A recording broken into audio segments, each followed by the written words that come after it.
How y'all doing? This is Rob Burnham, HJ Preacher Man R&B, and this is another episode of Retro Land Comics. This time, doing another episode of True Blood Reviews. This time, reviewing True Blood Season 1, Episode 12, and this season finale. What happens on this week's episode is we find out who the killer is.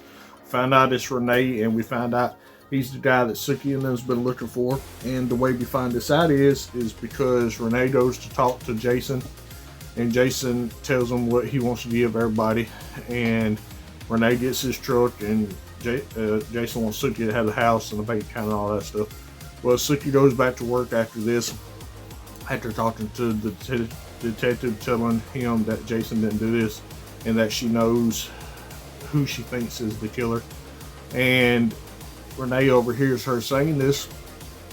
So what happens is while Sookie's at work, Renee sabotages her car and makes it where she can't crank it, so Renee takes her home.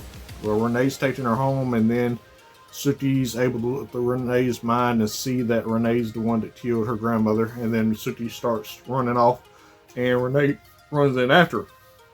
Well, after this, Sam finds out about Sookie going with Renee. After he sniffs Renee's jacket and realizes that he's the killer from the scent, and Renee goes after, is currently going after Sookie, so Sam runs off and turns to a dog and attacks Renee. But Renee kicks him off and starts kicking him until he passes out and goes back to his human form. And that just ticks Renee off even more. And Bill wakes up and is trying to get to Sookie, but the sun is burning him too bad.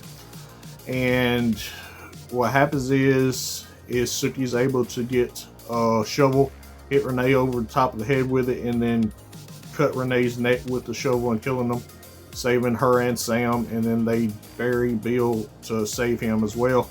Bill wakes up.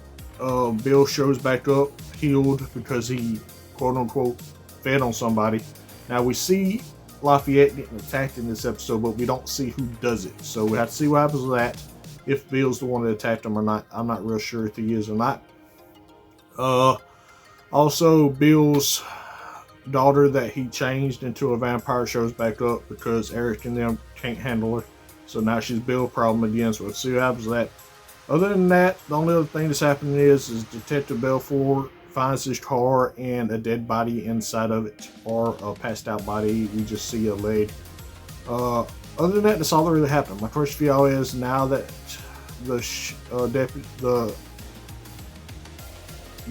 Detective Sookie and Sookie's best friend, Lafayette's cousin, has found this body, what's going to happen with that? As always, Rob Burnham, HJ Preacher Man R&B sign out. Guys, do awesome. This has been an episode of Retro Land Comics. See y'all next time.